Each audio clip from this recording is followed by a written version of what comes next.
Welcome to The Stacks, a podcast about books and the people who read them. I'm your host, Tracy Thomas, and I could not be more thrilled today to welcome one of my absolute favorite authors to the podcast. We are joined by acclaimed author Danzy Senna, who is here to discuss her newest novel, Colored Television. This satirical story follows Jane, a mixed-race writer grappling with her identity as a novelist and a professor, but also trying to sell out to break into the entertainment industry. The book is hilarious. It is so sharp with critique of race, class, the entangled world of Hollywood, and so much more. Today, Danzy and I talk about this fantastic novel, the word mulatto, and I even get to ask her a few questions about her husband, Percival Everett. This is one you definitely do not want to miss. Don't forget, our book club pick for September is Jazz by Toni Morrison, and we will be discussing that book on Wednesday, September 25th with our guest, Eve Dunbar. Everything we talk about on each episode of The Stacks can be found in the link in the show notes. If you like what you hear today, if you love this podcast, if you want to support the work that I do, if you want some inside access to the show, join the Stacks Pack. You can do that by going to patreon.com/the stacks. It is just $5 a month. You get a whole bunch of perks like being part of our bookish community over on Discord. You get to come to our monthly virtual book club meetups. You get to participate in our mega reading challenge and so much more. You also get to know that by joining, you're making it possible for me to make the show every week. So if that sounds like something you'd be into, head over to patreon.com/the stacks and join the Stacks Pack. And here's a special shout out for some of our newest members of the Stacks Pack: Julie Sternberg, Deborah Gordon, Tessa, Samantha Brown, Simone Cawley, and Barbara Pullman. Thank you all so much. And for those of you who want to support the work of the show, who love the show, who want to know what I think about books, movies, TV, food, whatever, but you're not necessarily super excited about going to a virtual book club meetup, you should check out my newsletter. It is at tracythomas.substack.com. I talk about all sorts of stuff, and that also supports the work of the show. So thank you to everyone for making the Stacks possible. Now it is time for my conversation with Danzy Senna.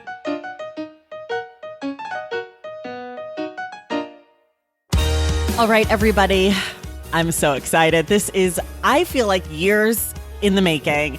I am joined today by one of my absolute favorite authors, the author of my favorite novel so far this year, Colored Television.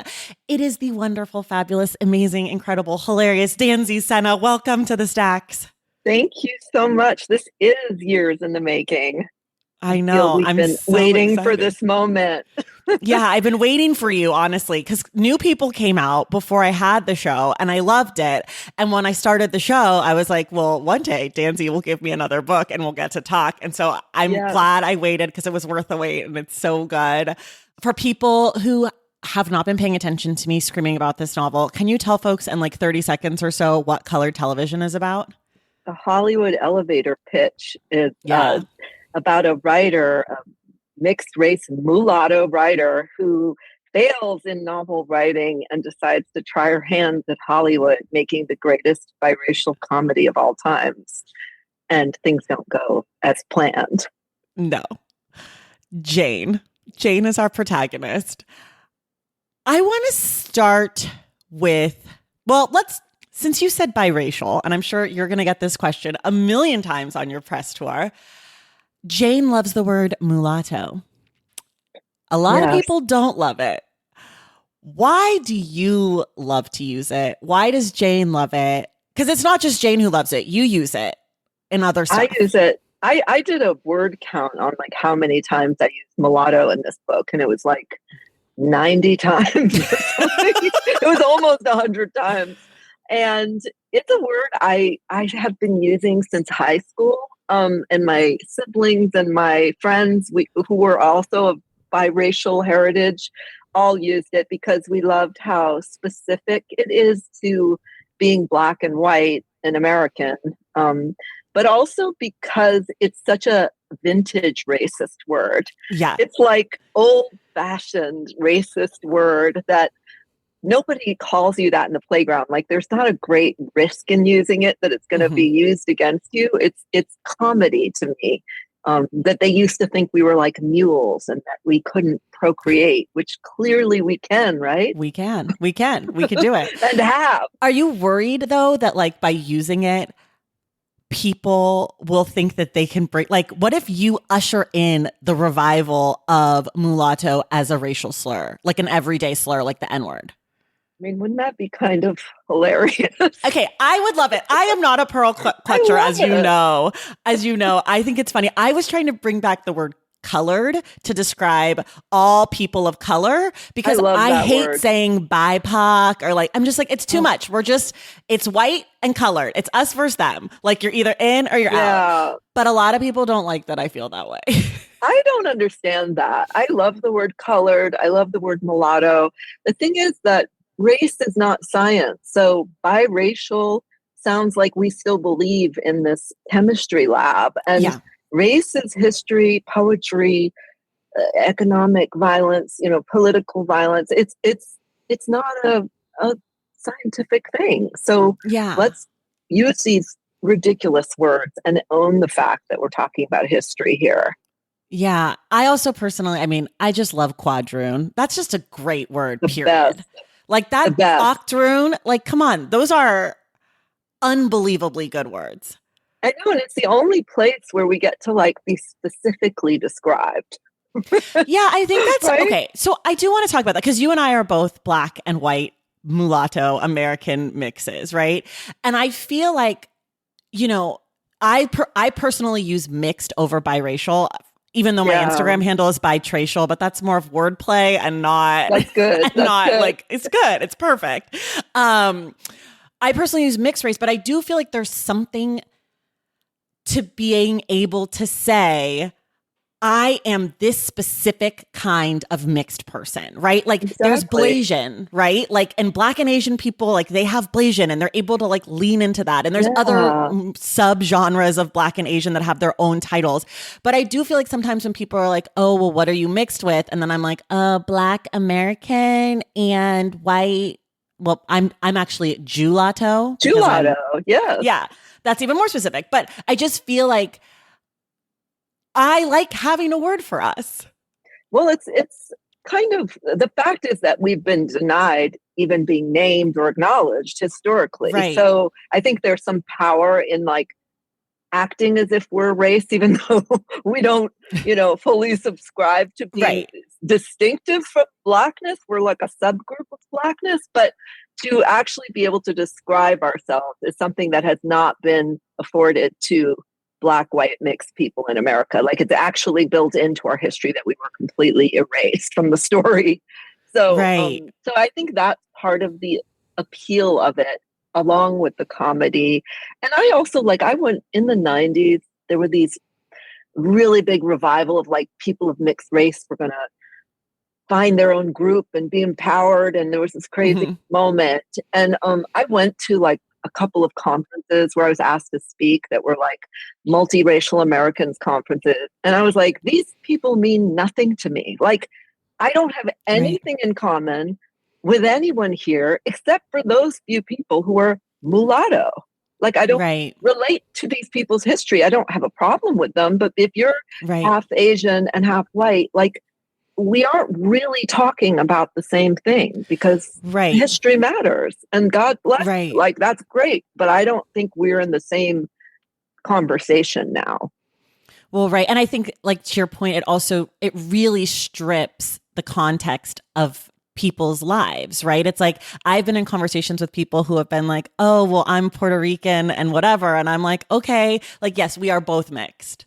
But like, aside from that, the context of the mixing and the place from which you come, like it almost becomes meaningless, right? Like it does. Like, being lumped together is just like, okay, well, it also becomes this odious thing I call multiculturalism, where it's like everything's neutralized and turned into sort of like a food fair. And like, we're going to have this like fusion mix of Korean and Panamanian food now. And it's like, our history is so specifically loaded and so specifically fraught. And blackness is the ingredient there that I think, you can't talk about mixed as being sort of inclusive of all these different mixtures and not say, well, Blackness is something separate when you're talking about the history of this country. And it does Right. have Being Black in America means something different. Totally. Oh my gosh, I agree so much.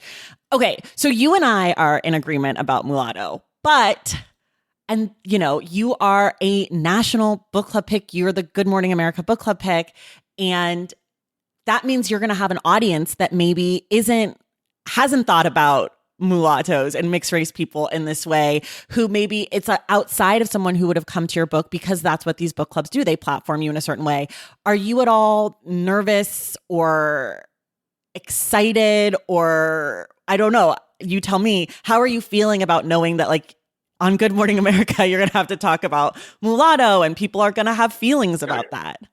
I mean, I'm a fairly irresponsible person. And so that's why I became a novelist, and I'm not Kamala Harris. Right. So I don't take responsibility for the impact of the word mulatto spread far and wide. Like, I think the stakes are pretty low about that word. If I was doing something that I felt was actually harmful, but I feel excited actually about it, because I think,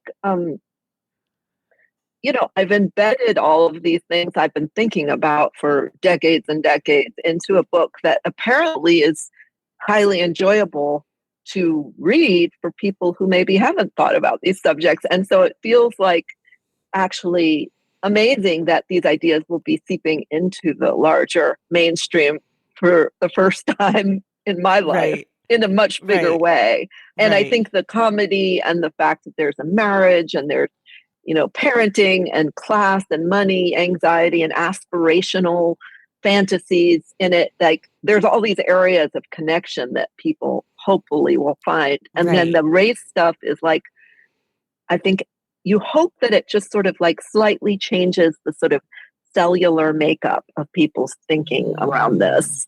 And I love that. Subtly, without like the feeling that is changing it, but it does. I love that so much. Okay. So as I've said, you're one of my favorite writers. I love your work. I am mulatto. We've talked about this.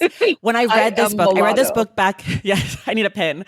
I read this book back in January, and I was like, oh, I love this book. I love this book. This book is all the things that I think about. I live in LA. I have so many friends who are in Hollywood.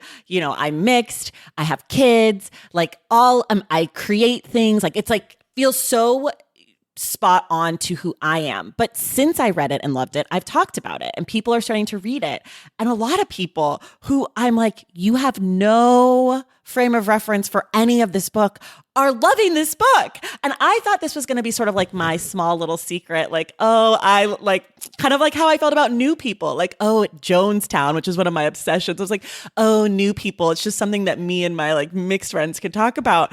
But you have really tapped into something broader here, I think, than maybe I was giving you credit for. Because I think that you're my secret, even though everyone knows about you. But I'm like, Danzy's mine.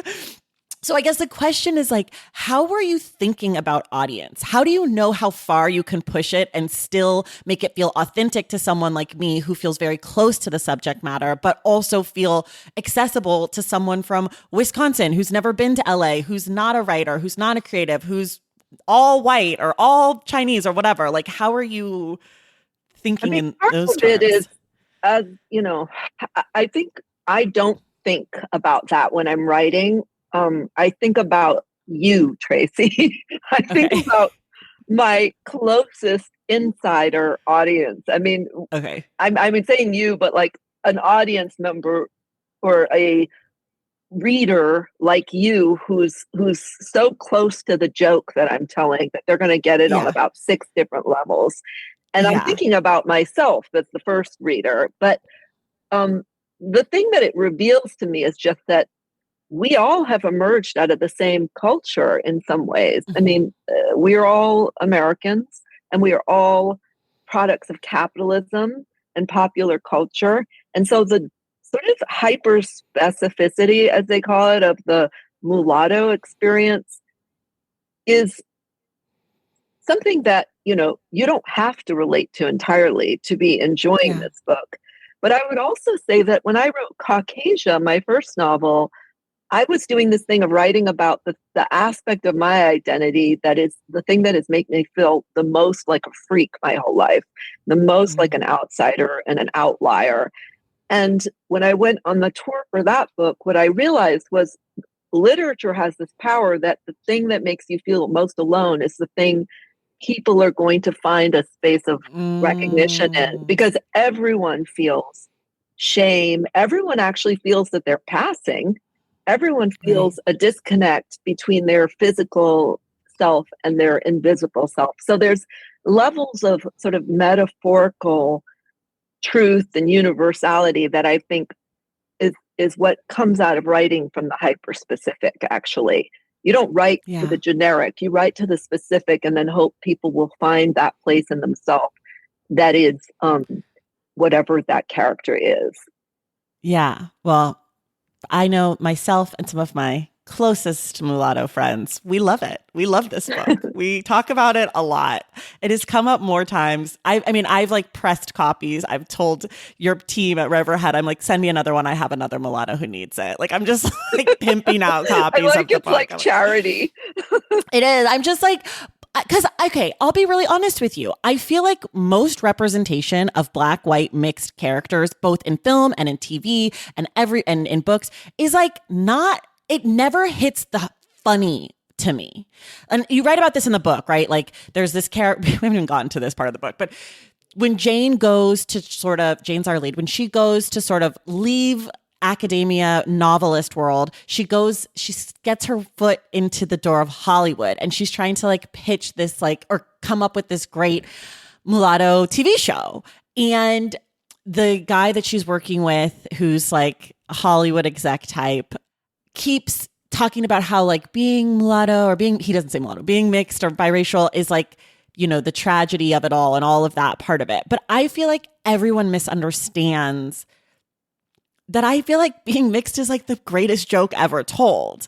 And like that we have so much fun and are so funny and stupid and like can laugh at everything and everybody because of who we are. And I feel like you tap into that better than anyone else. I don't even know where the question was starting, but no, I there's love a question that. there. The joke of being mulatto, the hilarity of it. Yeah. I mean, I think my siblings, I grew up in a household I'm the middle child of three. We were all like really close in age. And my dad is very funny. He's got a very kind of gallows humor about race. My mother is very funny. And the level of humor around race was, I would say, the prevalent mood in our conversations. It was not about, you know, am I this or am I that? But it was like steeped in irony, which I locate in the Black tradition. And, you know, it's a Black humor, and that I sort of found the sort of slice of that is specifically mulatto humor. And, you know, I think it's really interesting. Humor is a way of carving out an identity and saying, who gets this joke? Who really gets this joke? Those are my people. And we did that constantly as siblings and amongst our other friends who were mixed. We tried to find those spots of laughter because those were the ways that we survived the other sides of it. Because I don't discount the fact that, and I'm older than you, like this wasn't like a purely hilarious experience. Sure. Right? Sure. Like there was difficulty in my childhood that I could locate around that experience of being mixed. And that experience of being a Black girl who looked white or who was presenting to others as white. And so, you know, I think the best humor for me has a level of sadness or anger or alienation or darkness to it. It's not purely just like Jerry Seinfeld, you know? Right. It's not slapstick. It's more satire. Yeah, we're going toward Pryor, not Seinfeld here. Yeah. Exactly. Yeah. And I think that's right. Like, I do think there are aspects of being mixed that, you know, are challenging and can be really painful and can be really difficult. But I think that like in artistic exploration, that is often all we get. And I feel Yeah. like it always feels so empty because I'm like, that doesn't represent how my life has been. It's been a lot of like, oh yes, I like, where do I go? And like, how do I fit in? And I don't quite feel right. And like, it's not till you find the, whatever, your people. But also it's been a lot of jokes about like Tiger Woods and like Yes. a lot of conversations about Right. like, I remember I had to do stand-up comedy in college. It was the worst experience of my life. I made myself sick. I had like diarrhea the whole day because I was so nervous. TMI. But my big joke was about being Black and Jewish and arriving late, but always having bagels or like something, like something stupid like that. But that is sort of always the joke, right? And like that there's always a way to at least find the joke, even in or after the like part that feels really shitty. And I think like, to tie this into another part of your book that I think is so specific and so good is like the LA of it all. Yeah. LA is weirdly the mulatto city, even though it's not, but like the energy, right? Like LA is weird and like Yes, it is. It's chaos. It's chaotic in the way that we chaos. are, right? Yeah. And we're both raising kids here, so we're getting to see it Yes. sort of from a different generational perspective. And for my kids, it's like their racial experience is deeply hilarious and ironic constantly. Right. Um, Constantly. and like, I mean, I could go on and on about the level of comedy of their experience in the LAPD, LA public schools, not the PD. And I feel like they were born ironic and they were born sarcastic about race. And like that feels very much about being raised in LA to me, where And it's not who their all, parents are. I I feel think like between slightly you and influenced that. Percival, I think you guys might have had a hand in them finding the irony in every You're probably situation. right. Because my kids are only 4.5, so who knows? But like, I have a sense they're not They're not going to be nearly as that. funny I as your worry kids. about it. Like it's a problem. I need them to like at least pretend they're taking it seriously during the like DEI week at Right. their school, because like things can go terribly wrong with them in terms of this. That's so funny. How much about Hollywood? Why was that interesting for you? Why did you? Because like, in addition to this being, a mulatto novel, it's also a Hollywood novel, right? In the same way Yeah. that there's like New York City novels. This feels like an extremely Hollywood book. So why did Yes. you want to go there? I, having been a novelist for 18 years in Los Angeles, have had like a sort of flirting with Hollywood relationship, like, but never Mm. consummating the act, Mm-hmm. Mm-hmm. but trying at times and failing. And I thought it was funny, like, every time I would go and try to make something in Hollywood, like, I was like, I'm going to go sell out now. And then it like wouldn't go anywhere. And I was like, damn, I'm not very good at selling out. And I think what I think is funny is just for me, a lot of the humor and the origins of the humor in this book in particular are like fleeting thoughts I would have that I would think that's such an absurd thought that would be funny if like writ large in a character. And one of those thoughts is like, nobody even reads novels anymore. Why the beep Right. am I doing this? You And can like, swear here. Don't okay, why worry. the fuck am I doing this? And, why is everyone else getting to cash in on their identity? And I'm sitting here slaving for years on a novel that like apparently nobody cares about this form anymore. So it was all kind of like these rants I would go on that became the source of this joke. And it was also like right after the sort of 2000, the summer of George Floyd and the sort of Mm. DI performative mania that took over some of these creative industries. And it was like, we're going to make content about race suddenly. We're really interested in this. And we all knew it was fleeting. We all knew Right. that like white people were going to get tired of us. They were going to stop feeling guilty. And Right. so there was like a rush on that. Like, I'm going to be the mulatto that they pick because I know they're Right. not going to pick more than one of us. Right. And I just found that inherently funny and tragic and like all of those things that make for really good fictional stew. Yeah. And I feel like Hollywood's also like so full of tropes. And this book is so full of those tropes. I mean, like, this Yeah. isn't giving too much away, but early in the book, we find out that the way that Jane meets her husband, Lenny, is like basically through a psychic, which I mean, I've read the book twice now. The first time I read it, I took a note because I wasn't sure if you were going to come on the show when I read it the first time, right? So I was just like taking notes just in case. And I went back and looked through them as I was taking notes again this time. And both times in that section, I just wrote, so LA.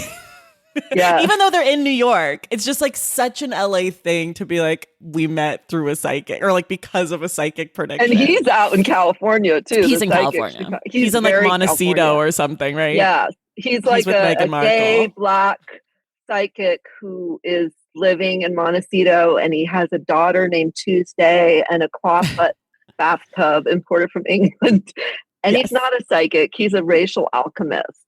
Right. He tells people their racial future.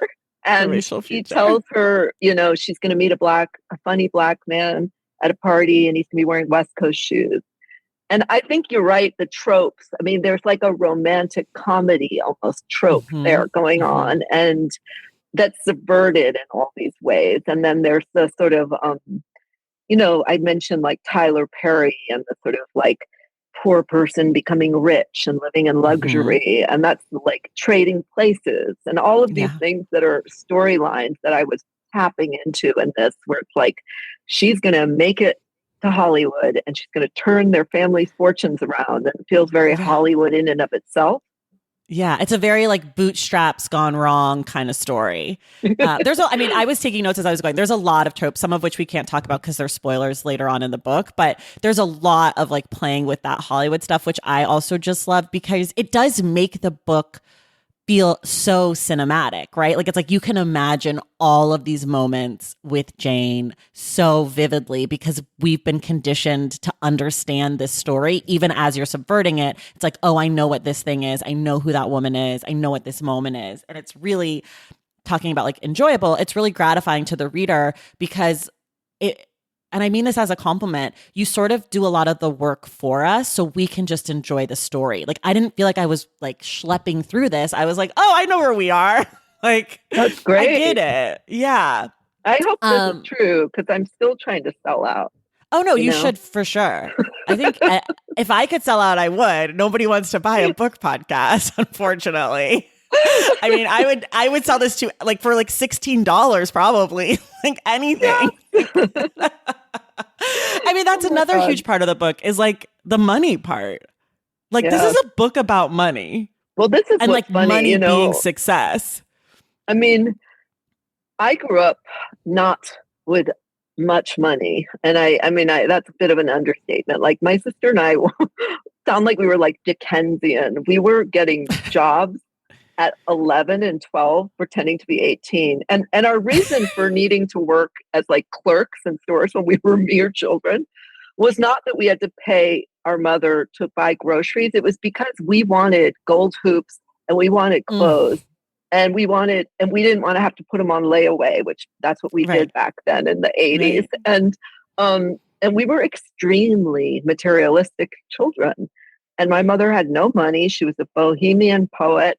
And she was like, you're on your own, kids. So money, and my kids, we found all these diaries from high school in the basement, and we're looking through them together. And every page of my diary in high school had money symbols around the diary entry. And it was just a list of things I wanted to buy. I mean, it was like, my kids were like, do you even have a soul? Who were you? And I was like, I was so anxious about acquiring things as a high school student, and it was other stuff, drama with boys and friends and stuff. But always, I think you know, that's the like really distinctly American obsession, right? It's like, and it's a very LA one too. Like, LA is obsessed with money and obsessed with status around money, and everyone here feels that they're just around the corner from their big break in a way that I don't think people in other cities feel. Right. So the money part was, you know, something that I wanted to tap into, that I sort of at one point in my life had this like real anxiety and hunger for Mm. as a kid. Yeah. That next big break thing is, again, so LA. That's the Yeah. lie of LA. If you don't believe that, you would never stay here. Or not Yeah. everyone, but like a lot of people would leave. Well, the Um, Uber drivers who are all actors and the yeah. people at Starbucks working behind the counter, like everyone is sort of plugged into this dream machine, whether Yeah. they show it or not. Like there's some connection to it. And it's the potential to turn your life around fantasy here. Mm-hmm. Okay, wait, we're going to take a quick break and we'll be right back. Valentine's Day is upon us, and I've got love on the brain. Love for books, duh, of course. Hello. Did you forget what podcast you're listening to? I love bringing you all great reads, exclusive author interviews, and behind the scenes book gossip. But I can only do that with your support over on Patreon and Substack. Our Stacks Patreon community, also known as the Stacks Pack, is where you can go for book club meetups, a private, very active Discord, and a year-long mega reading challenge to help you achieve all your reading goals. Plus, you also get that monthly bonus episode. Now, over on the Substack, you can subscribe to my newsletter, Unstacked, where I keep the book conversations going.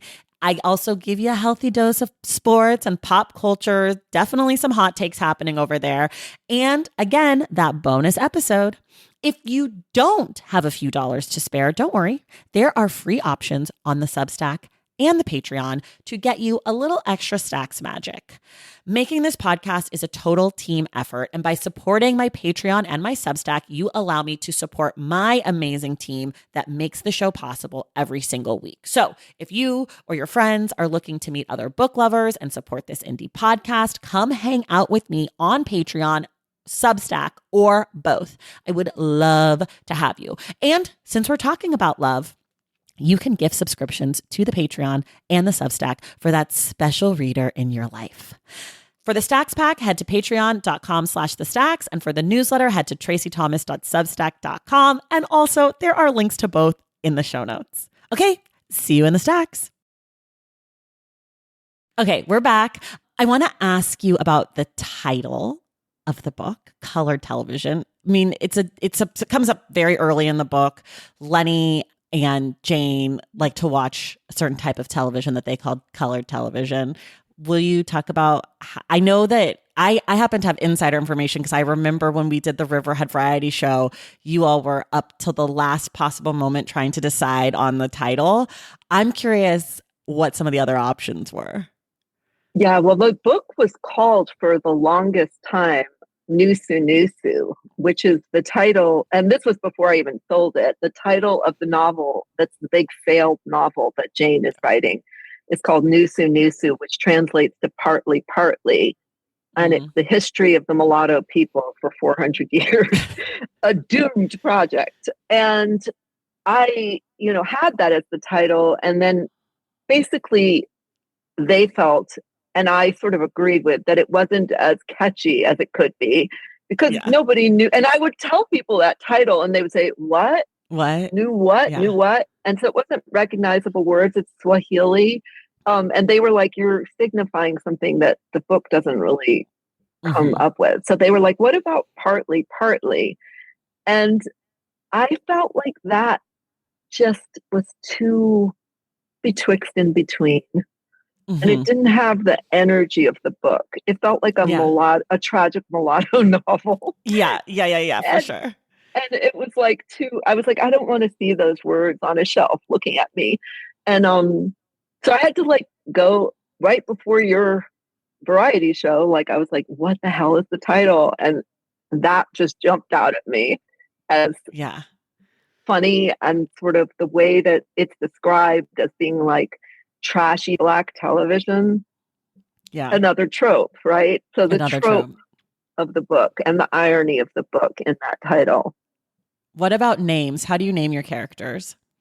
That's really like the first thing that comes to me in a sense. And Jane was just always Jane. And I couldn't fully explain it to people, except that I thought she was sort of obsessed with images and being kind of this cookie cutter person. And then I also thought about the reverberations with like Sarah Jane in Imitation of Life, who's the ultimate tragic mulatto Right. character from the, you know, classic movie of Douglas Sirk.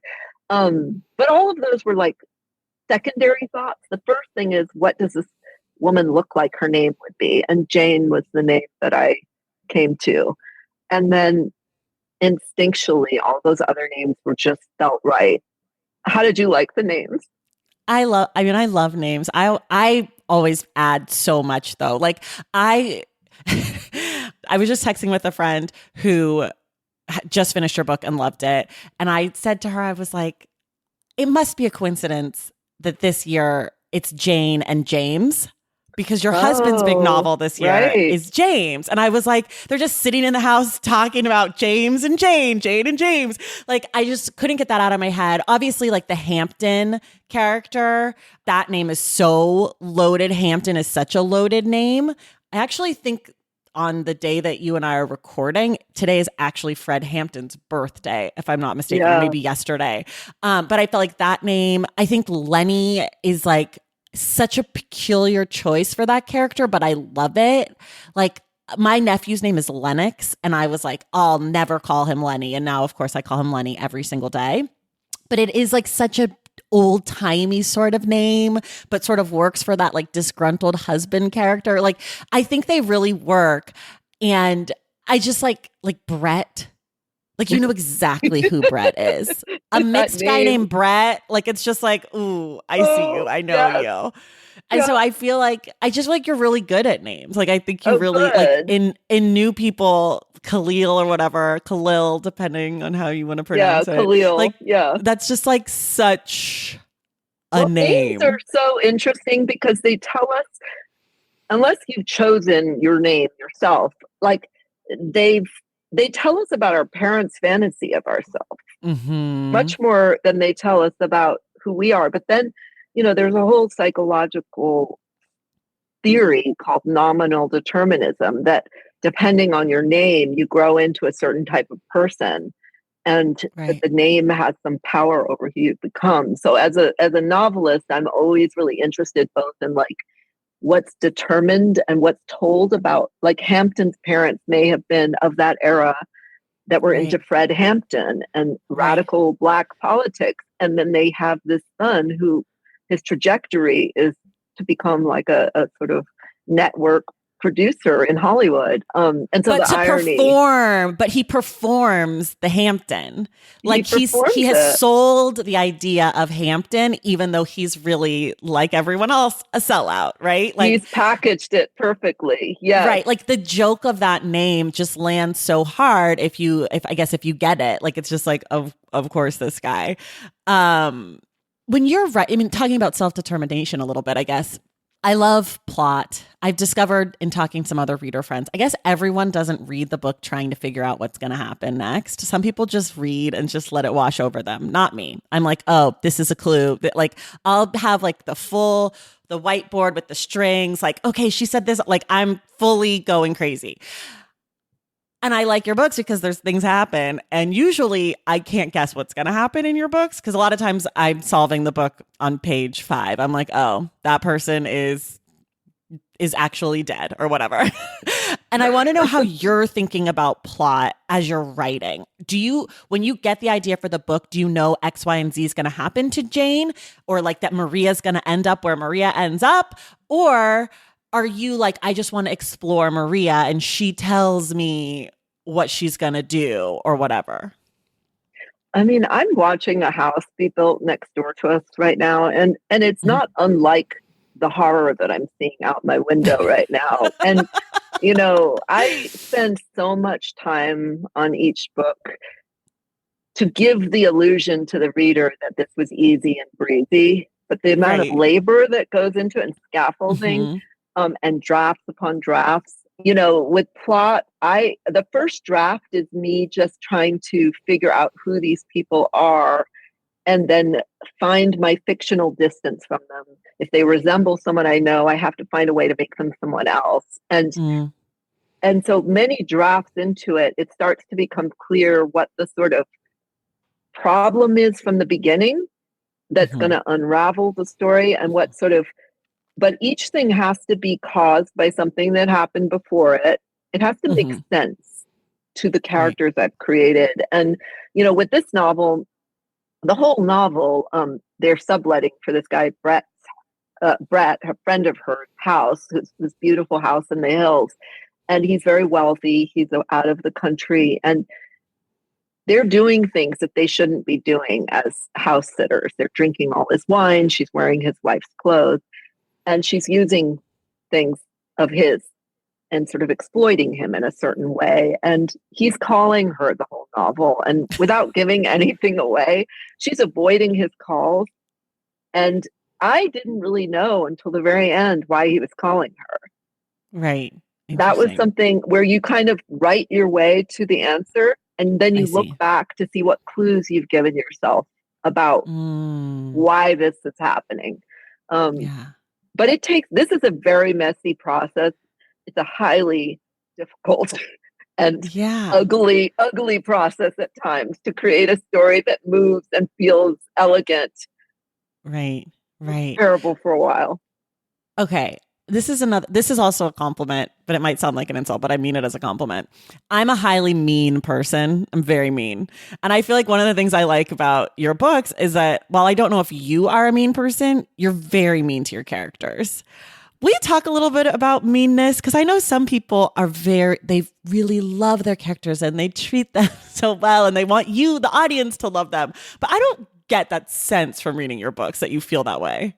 No, I like to, nobody wants to read, first of all, about happy characters with no problems. They just don't. Like, that would be the most boring novel in the world. And I also feel that part of the reason I have to find fictional distance from all my characters is so that I can not only allow them to do things that I wouldn't want to be seen doing and get nobody know that I do that, but that also I want to have things happen to them that I don't want to have happen to me. So they have to become kind of puppets for me to play out ideas. And it can't be like, oh, this is my husband or this is my mother, and I'm going to then protect them too much. But once they become real characters on the page, all bets are off. But I would say that they're not only, maybe I'm mean to my characters, but they're not very nice to other people. No. Right? I mean, it's like they're people that I root for your characters, even though I don't like them. Like the way that after I finish New People, the way that I talk about Maria is I'm just like, poor thing. Like, don't invite her to my birthday. Like, it's like we all know Maria, but we also like don't like Maria, but we do feel bad for Maria because it's like, girl, go to therapy. Like, but like, it's like you can relate to knowing a Maria in a way that in some books, it's like, oh, that person is like almost too clean. Your characters are messy and mean, and they like get into the muck in a way that I really enjoy, that I think, a lot of people need a likable character. And I don't think your characters are particularly likable in that sense, but like I like them because I like getting to see people do the things that, like you're saying, I don't ever want to be caught doing. I mean, you don't go to a novel to be at your birthday gathering. Like, you go there to understand the human condition and to be entertained. So I think that's this weird idea that's come into the culture that we should like these people. It's not like I like people, but this isn't what I go to novels for. I also had this weird experience when Caucasia was published of being sort of praised for writing against the tragic mulatto and writing this plucky, lovable child. And I was realizing after that book was published that I had this sense of despair every time I would hear that. And it was like, I, first of all, never want to write a child character again. And once someone becomes an adult, they're immediately complicit in the world that they've wandered into. They're not an innocent child being dragged around by her mother. She's, and so as soon as I write a problematic character, then does she reinscribe the tragic mulatto? Right. what is that pressure on us that we can't be as messy and human as any other character because we have this trope looming over our shoulder? And I sort Right. of had to liberate myself from that in extreme and just be like, I'm going to write into the mess of being human. And if you see this as tragic, then that says more about you than it says about Yeah. me. Yeah, that's so interesting. Okay, I want to talk a little bit about how you write. How often, how many hours a day? Do you have music or no? Are you in your home? Are there snacks and beverages? Talk about it. I write in a library, or the first draft, I write outside of the house because my house is such a distraction pit. And I have children and a husband and dogs. And it's just it, and a lot of food, access to food. So I have to Okay. go to a space in which it's not allowed. You can't snack, and you have to just sort of be focused. But I used to write at all hours, and now that I'm a grown ass woman with a job and a life outside of my writing, I have to limit it to certain hours a day because it's just playing with imaginary friends has Mhm. got to have its time and place, and someone has to come and pick up someone at something. And but with this novel, I would go out to Santa Barbara and spend the weekend in a hotel editing, Oh, um, nice. and go and like just isolate myself with, and not a nice hotel, just like a shitty, very generic hotel, which isn't interesting. And all I have to do is look at this manuscript. I have ADHD for sure. I've had it Mhm. since I was a young child. So I have to do these tricks to get myself to Mm. not sort of watch, you know, intervention episodes Right, right, right, and right. things like that. You said As that you Jane leave the does. house to, as Jane does. You said you leave the house to get away from your snacks. If you were going to stay in the house and have snacks, what snacks would you be having? I like corn and Cadbury's fruit and nut chocolate bars. Whoa. Not at the same time, different Oh, times. no, I didn't assume at the same time. I just never heard anybody. I only know Cadbury cream eggs. That's all I know. Yeah, I have this very bad addiction to that. But I when I was Oh. finishing this novel, in the dark, dark days of finishing this novel, Uh-huh. I was in the Huntington Library and I Mhm. discovered there's a staff lounge with a vending machine where, Uh-oh. people go to like drink the coffee from the little machine. It's for the people who work at the Huntington, not for the scholars and the Yeah, yeah, yeah. library people. And I got entry to this room and found out that they had Skittles in the vending machine. And I had like a bag of Skittles for weeks every day while I was finishing Oh this. my And it was gosh. disgusting. And my dentist was like, "What happened?" Skittles are so gross, but also sort of sneaky good. Like it's like one They of those are, candies where it's like they're very nasty, but also edible still in a pleasurable way. yeah, I totally know what you're getting at there. Okay, I know that you guys don't talk about this a lot, but I'm going to ask you a little bit about your husband. Are you going to kill me? Is it okay? sure. It's not a serious question. I just want to know, you're married to Percival Everett.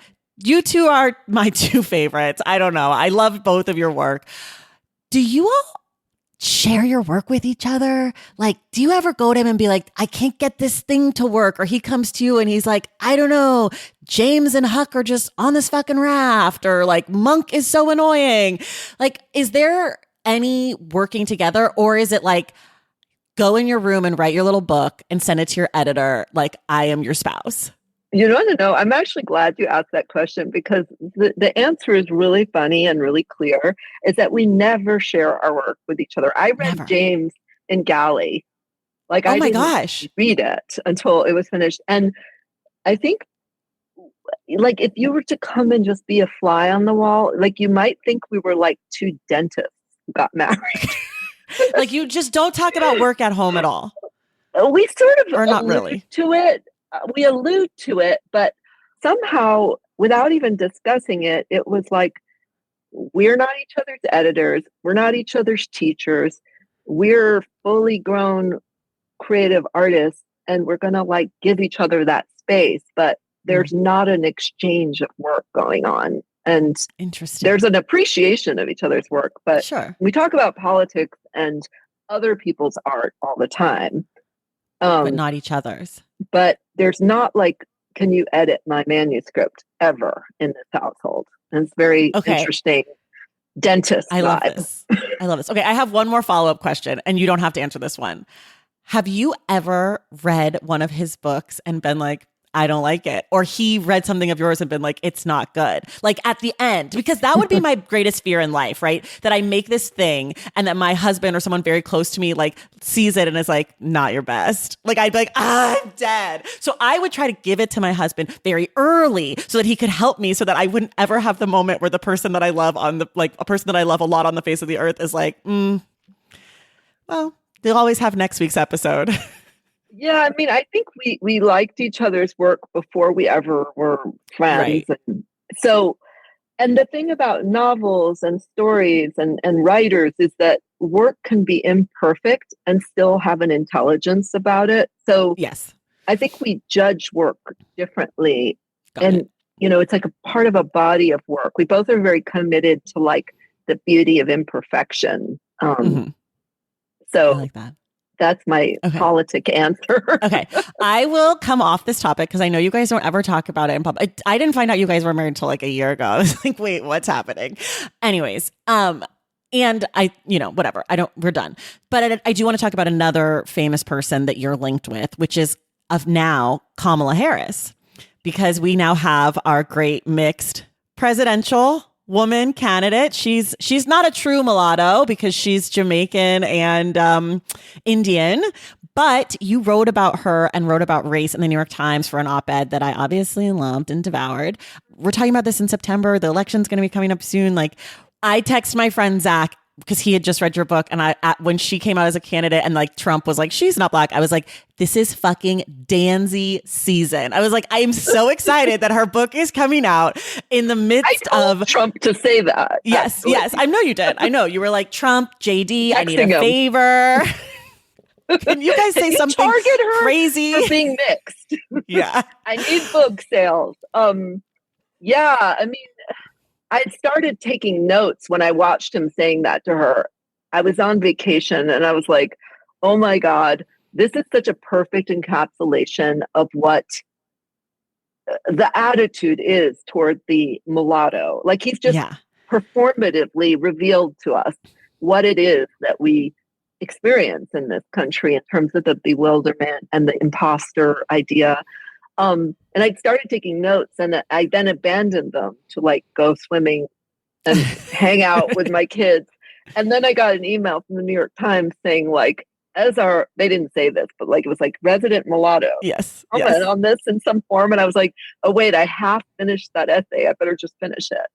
But I mean, it's interesting. Like, I don't feel the same level of like sentimental jubilation about it that I'm supposed to feel. I just feel like obviously what everyone else feels, that it better happen. Yeah. Do you feel differently about her than maybe how you felt about Obama, another famously mixed non-mulatto? Why? What do you mean? I mean, I'm interested in why you're asking that. I'm just thinking because like I feel different. Obviously, I was extremely young. I had just graduated college. I moved away. I volunteered to work for Obama. I quit my job. Like I moved to Colorado for like 2 months to like knock doors for him.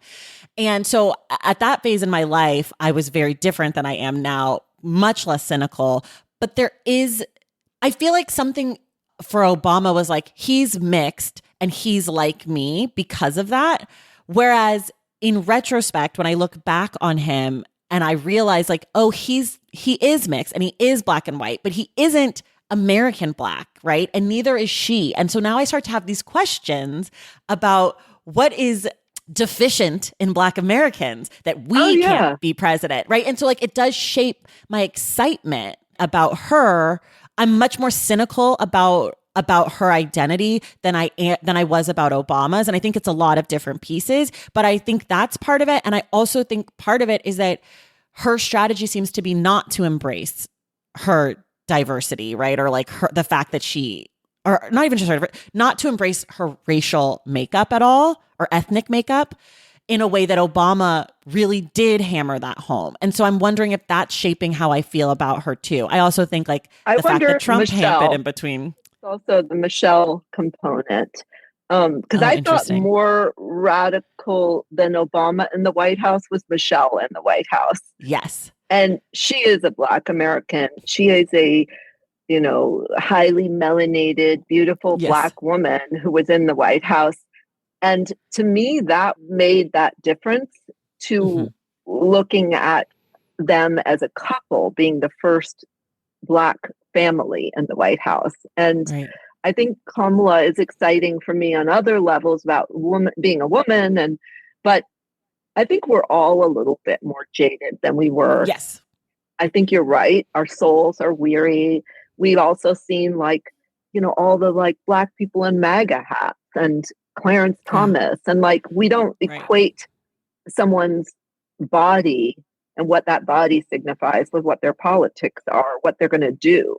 So we all Right. have to be, I think, a little more vigilant than we ever were about who this person really is as a person, what policies. But the symbolism, I guess, feels thin at a certain level. Yeah, But it it doesn't mean does. that it's not going to be good for book sales. Right. No, it's going to be great. Sell out, sell out, sell out. And I also think I've had these conversations with a lot of my friends of there are not enough smart people on mixed race identity for this election cycle. There are so many stupid people talking about this where I'm like, well, I'm so sorry, but you don't understand actually what's happening here. And I think that has also colored how I think about Kamala because I'm irritated about having to even read or listen to some of this in a way that with Obama, it sort of was more novel. And I was like, oh, I'm curious to know what other people think of us. Right. And now I'm like, no, you're a fucking idiot. You don't get it. I mean, I think, we are, as mixed people, we are given so many privileges. We're so visible. We're so Yeah. overrepresented in Yeah. Black roles. It's the woman is always biracial and all of these Right. things that are really problematic about Yeah. mulattoes. At the Yeah. same time, I think there's a lack of a real conversation about mixed identity and not just about the joys and subtleties and connections and humor of that, but also about there is a very specific kind of hostility Hmm. that targets people of mixed race that isn't any worse than any other kind of hostility. It's just specific.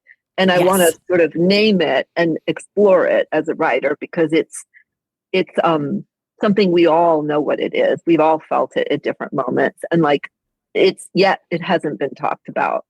Yes, that's so right. That like you were saying at the beginning about the specificity of mulatto. It's not anti-blackness, it's anti-mulattoness. It's Yeah. specific to us. And you're absolutely right. Of course, the overrepresentation, also the surprise and delight that certain people find when they discover someone is mixed, right? It's oh, what a charming, lovely thing. Now I can Yeah. celebrate this person in a different way, which is that privilege that you're talking about, sort of both sides of it. Well, I think Um, you and I both, you know, neither of us feel neutral because we are mixed. That's not yeah, the space it leaves us in. We are not like no, some politically neutral sort mm-mm. of panacea. We're very clear on where our allegiances are in this country and Yeah, where we position ourselves. So that kind of whitening and neutralizing of mixedness is also something to kind of constantly resist. yeah, yeah. Okay, this is a very random question, but what's a word you can never spell correctly on the first try?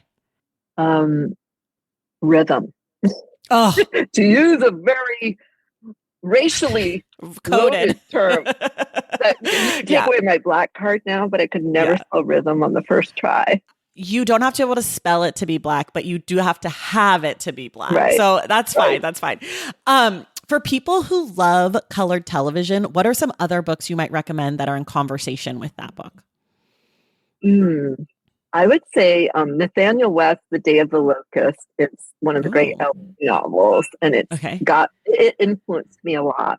Um, I would say I love black satirical writing, but these ones that people maybe haven't read or thought about, like Black No More and Fran Ross Oreo. I've written about both of those books. We did Oreo on book club last year on this show. Oh, nice. So yeah. we read your intro or your piece. Yeah. Right. But I was going to say there's a film that nobody has seen that I feel influenced me profoundly.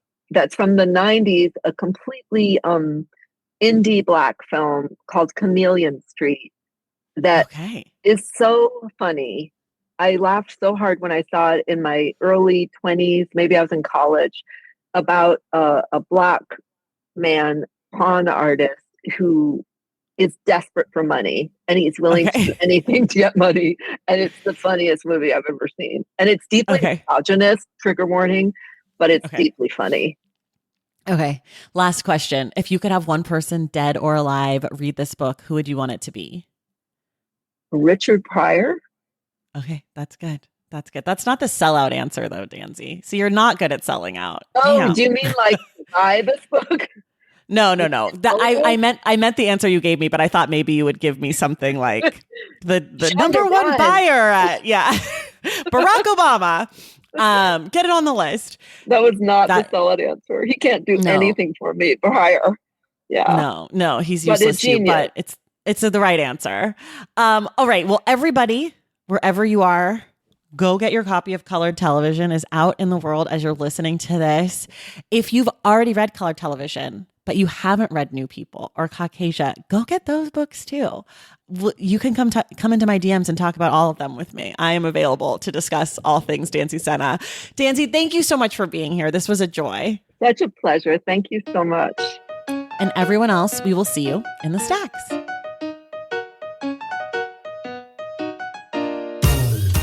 All right, y'all, that does it for us today. Thank you so much for listening. And thank you again to Danzy Senna for being my guest. I'd also like to say a huge thank you to the team at Riverhead, Ashley Garland, Afrin Alabakshizada, and Bianca Flores for helping to make this conversation possible. Don't forget, the Stacks Book Club pick for September is Jazz by Toni Morrison. We will be discussing the book on Wednesday, September 25th with Eve Dunbar. If you love this podcast and you want inside access to it, head over to patreon.com/thestacks to join the Stacks Pack and subscribe to my newsletter at tracythomas.substack.com. Make sure you're subscribed to The Stacks wherever you listen to your podcasts. And if you're listening through Apple Podcasts or Spotify, be sure to leave a rating and a review. For more from The Stacks, follow us on social media at The Stacks Pod on Instagram, Threads, and TikTok, and at The Stacks Pod _ on Twitter. You can also check out our website at thestackspodcast.com. This episode of The Stacks was edited by Christian Duenas with production assistance from Megan Caballero. Our graphic designer is Robin McCrite, and our theme music is from Tigirgis. The Stacks is created and produced by me, Tracy Thomas.